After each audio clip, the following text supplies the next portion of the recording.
Hi everyone. Sound check, sound check, sound check. I hope uh, I'm being heard quite well. So as usual, we'll give ourselves some time before we start in order to let everyone join. So I'll put on some slides. And for starters, just a quick technical intro. This webinar will last around 20 minutes. After which I'll be taking your questions. And speaking of questions, please use the Zoom Q&A feature to ask one or ask one in the chat. I will look at both and I will answer all of your questions once I'm done with the slides.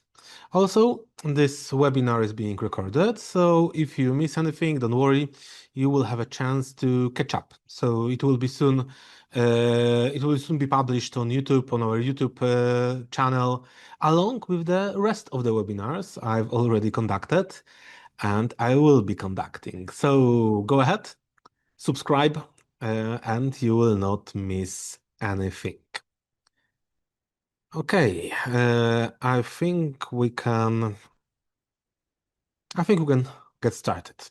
So, hello, my name is Bartek. I'm Solutions Architect at Secfense, and in Secfense we specialize in delivering the best phishing-proof authentication to your applications. In my work, I'm responsible for our deployments. However, I also run a sort of advisory role. And that is when I learn a lot about our customers' environments, security concerns, and pain points. So during these projects, we noticed that even the strongest authentication doesn't provide a full peace of mind, especially when services need to be exposed to the internet, because um, I think it's suffice to say that internet is a war zone, especially now when we are in the age of AI.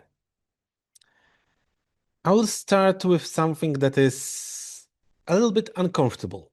Right now, at this very moment, there are scripts running shotgun searches, scans that map your VPNs and edge devices, exact IP addresses, model, make, and version.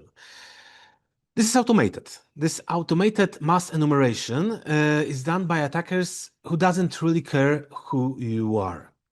All they need is a match. So one search comes with hundreds of thousands of results. Every version, every geography, all summed up in databases, just waiting for an exploit to appear. And the exploit will appear sooner or later. And VPNs are great example of the trend in how vulnerable can a device be. The market requires them to be multi-purpose, versatile appliances. So we got VPNs, firewalls, web application firewalls, IDPs, load balancers, and more. All of them crammed up in one box. Such complexity comes with tons of opportunities to find a hole. And you probably know that these holes, these vulnerabilities, are being found on a daily basis.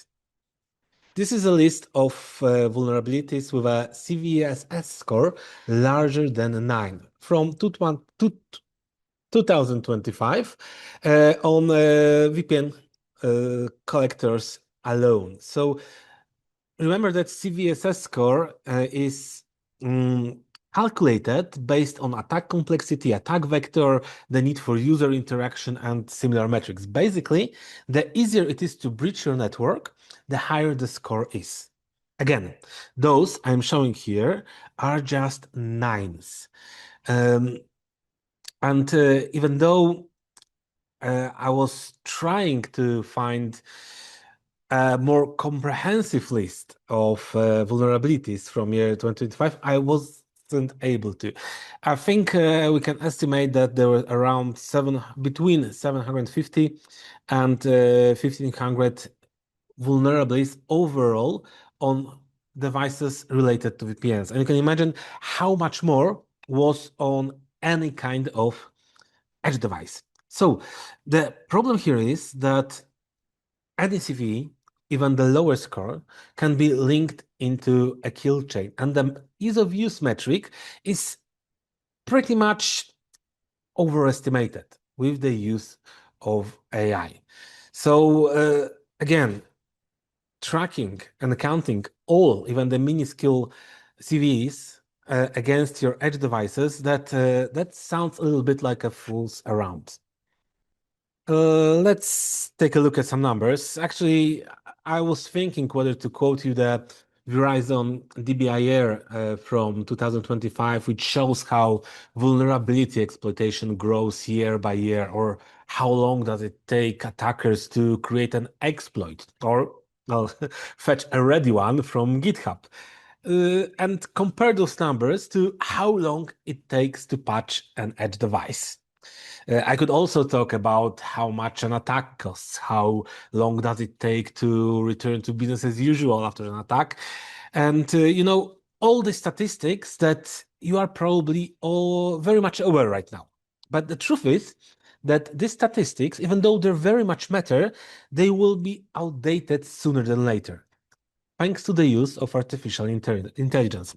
I assume many of you heard of Mythos, which supposedly not only automated the search for vulnerabilities and made it trivial with just a couple of prompts to fetch one, to create ones, but what scared me the most is the fact that AI managed to chain found vulnerabilities into a valid kill chain. So basically, it prepared a working attack.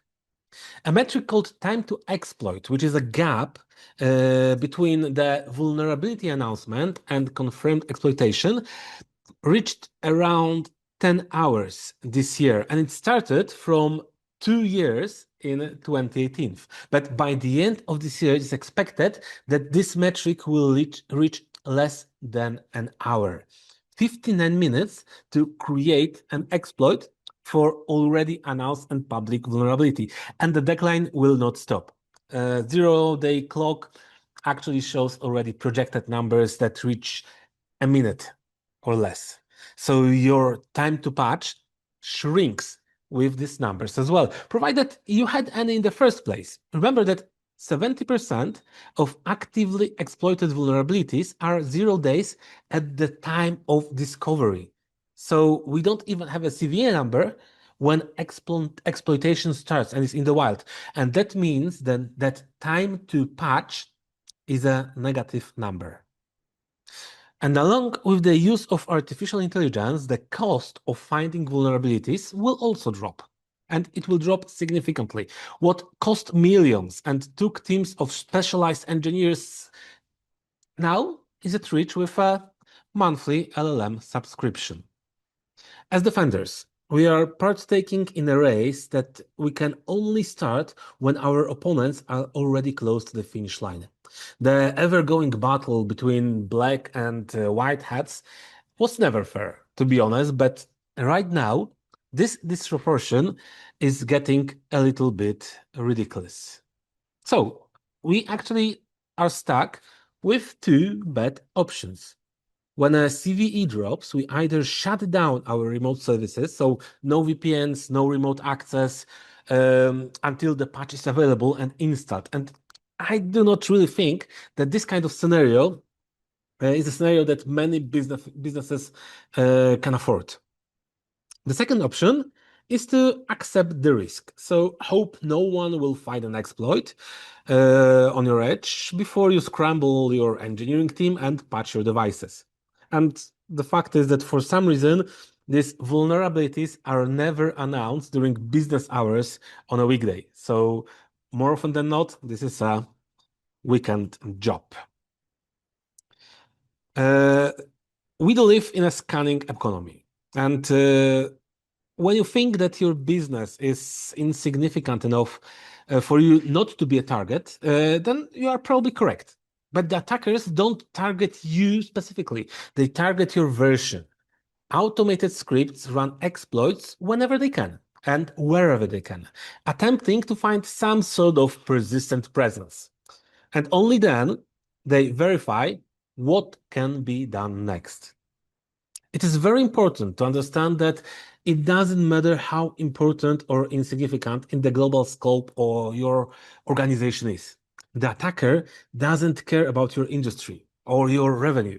They just care about your software version, which is very helpfully provided to them by search engines like Shodan.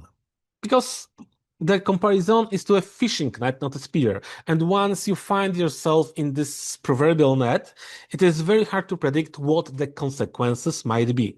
Unfortunately, said consequences become painfully clear once you are reading the postmortem from the forensic analysis.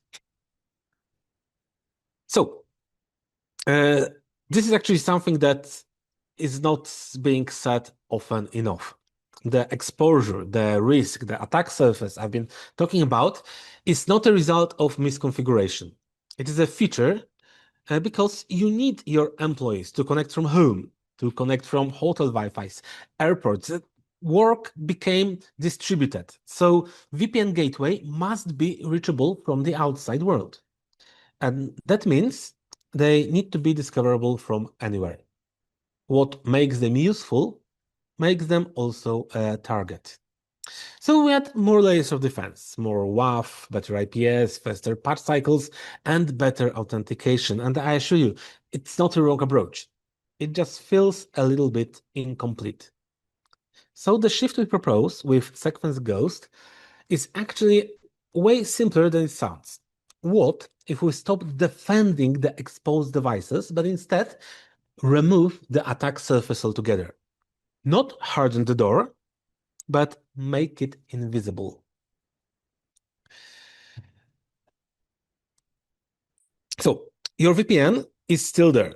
It's just invisible to anyone who should not see it. What we do is pretty straightforward. We block all traffic to your soon-to-be vulnerable services behind the firewall. A firewall you already have. We just set it to deny for this particular traffic. Your external IP disappears from the network completely. When a user wants to access the service, they authenticate on a special page and activate the access. Once activated, Secfense Ghost uses your firewall API to open traffic, but just from the user's IP, which we just authenticated, to the protected IP, a single dynamic access rule which follows the authenticated user. So it's deny all by default. The service does not exist to unauthorized traffic. It's a zero trust at a network layer. So authentication happens even before TCP handshake can start. And it does not have to be complex authentication. It's just simple proof of access to company email might suffice in this particular scenario. Finally, it's a dynamic access with no static rules. Authenticated users get access in real time. Their access follows them, even if they switch networks. Let me walk you through how and what actually happens. So the default state is that your firewall has a deny all policy for the VPN service, for the external service. Nothing gets through. There's no banner, no handshake, nothing. Basically, no enumeration is possible. User opens a web page, say ghostsecfense.com, whatever, and it's a web page that is completely separate from your company's resources. They enter their corporate email, company ID, receive a link, which they click. And now, within 2 seconds, broker on company premises is contacted, fires an API command to the firewall, and opens traffic between authorized user's IP and the VPN. And because users move, they get on hotel Wi-Fi, they get on LTEs, wherever they need to be, Ghost browser updates the allow list. The access follows the person. What is important, Ghost is not just a protection layer over your external address. Ghost is completely separate from it. Attackers have no way of knowing that your VPN is dynamically hidden. Why would they? They don't even know where it is.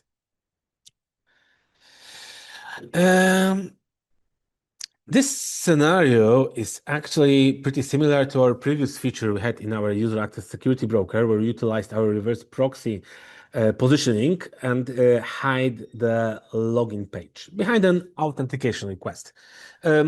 This provided a simple shift in the order of providing credentials, but did hide a whole attack layer, but not all of the attack layers.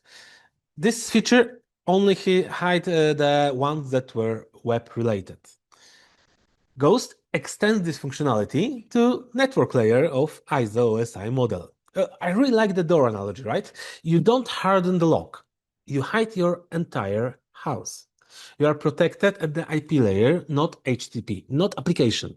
Not only the exploit will never reach the service, the reconnaissance fails before it even begins. And it differs from popular zero trust network actors in a way that it does not stand in line in front of your exposed infrastructure. It's a separate service with no apparent connection to your VPNs.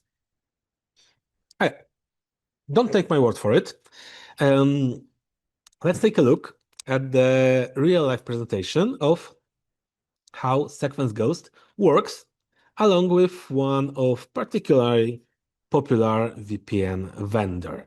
So let me just switch the scene and take a look. Ghost is now, there is attempt to contact Ghost through curl. We attempt to contact the VPN through the Forti client, so we could wait forever here, there's no answer. We can also try to connect to this VPN from browser, but there is no Forti client on cldsecfense.com. It gives no answer. So you send your employees some communication which tells them to click a certain link to go to a certain web page where they already have a profile prepared. They click it and they receive an email with another magic link, the one that directs them to a specific crafted only for them page where they can activate the, well, let's call it a tunnel. And now curl contacts the web page. Forti client contacts the VPN and starts the authentication process. You can also reach the web page with no problem. The VPN became fully visible and operational. Now, if there's a need, you can turn off the tunnel. And again, you can see how this VPN disappears from the network. No way to access it. And in this case, if the user would switch the network while having this browser tab opened, they would have the tunnel remain on their other IP address. So it will be seamless and the traffic could work without any disruptions. Now, with Ghost turned off, we have a disabled device. So moving on, this particular scenario can work in two modes of operation.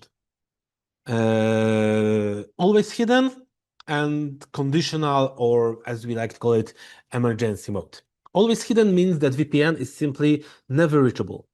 It's not available on the public internet, and every employee must go through Ghost first, always. Conditional or emergency mode is a gentler option, and your VPN works normally until Ghost gets turned on. You can actually monitor CVEs and trigger Ghost automatically once a relevant vulnerability gets announced. So you can go from in risk to invisible in seconds without anyone have to make the decision in the middle of a security incident. It gives you space to breathe, I can say. And before you ask, no, you don't really have to replace anything.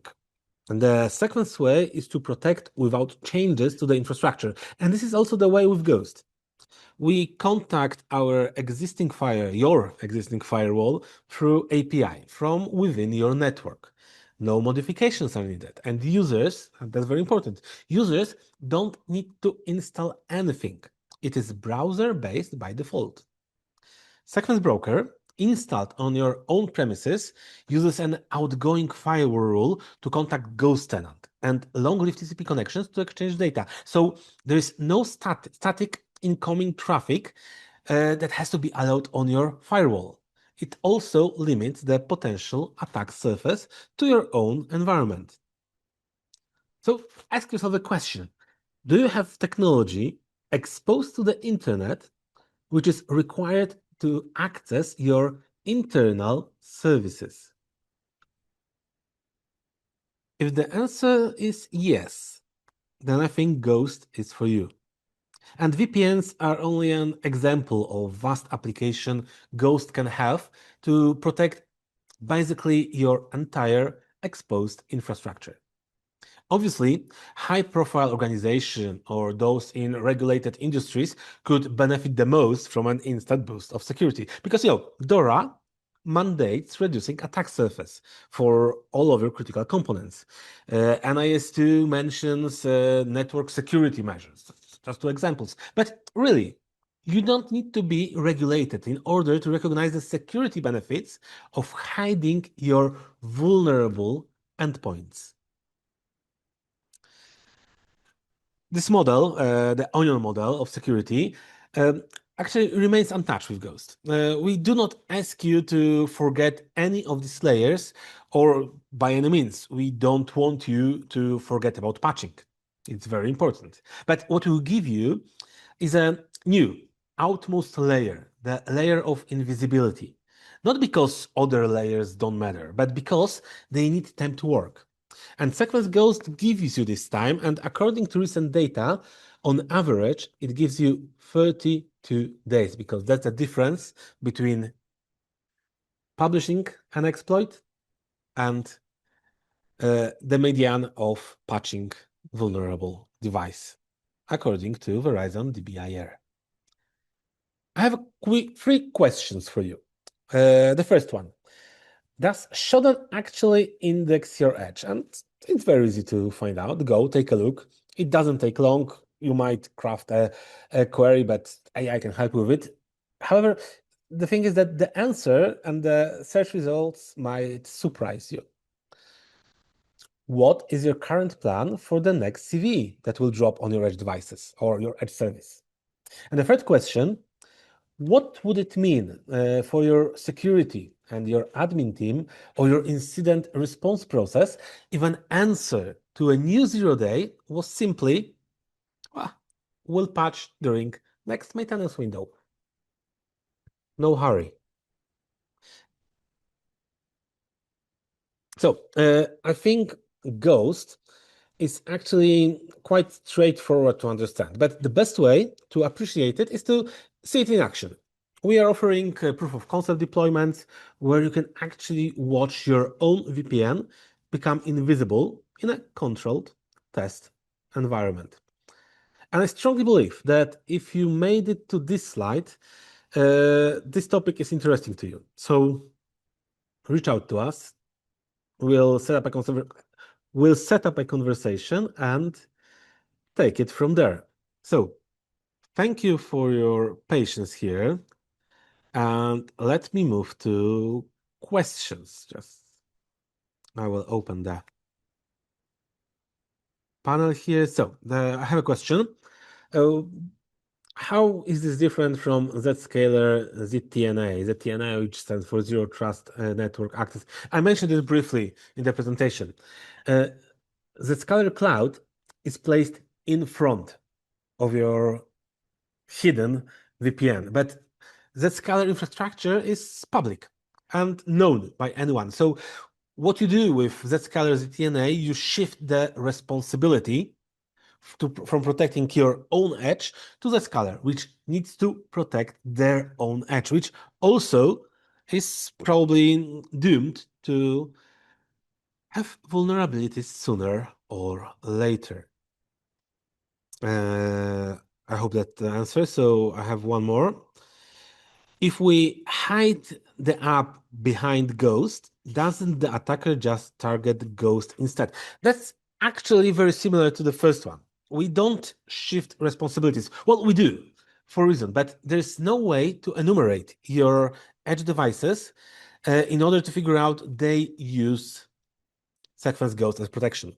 This is something that is completely separate. And additionally, I mentioned that edge devices are very complex multi-purpose appliances, which are doomed to be vulnerable.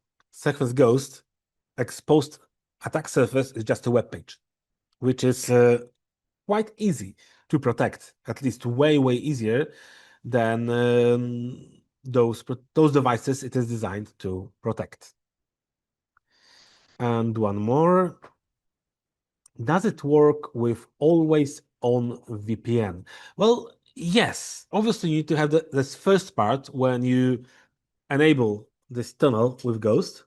But after that, just provided your web browser tab is open, your VPN is visible to this particular user. So yeah, it can be used also with always on VPNs. Okay, and as far as I can see, this is the last of the question. And happy to see you here, and go to our YouTube channel, check out other webinars, and I hope to see you on the next one. Thank you again, and have a nice afternoon.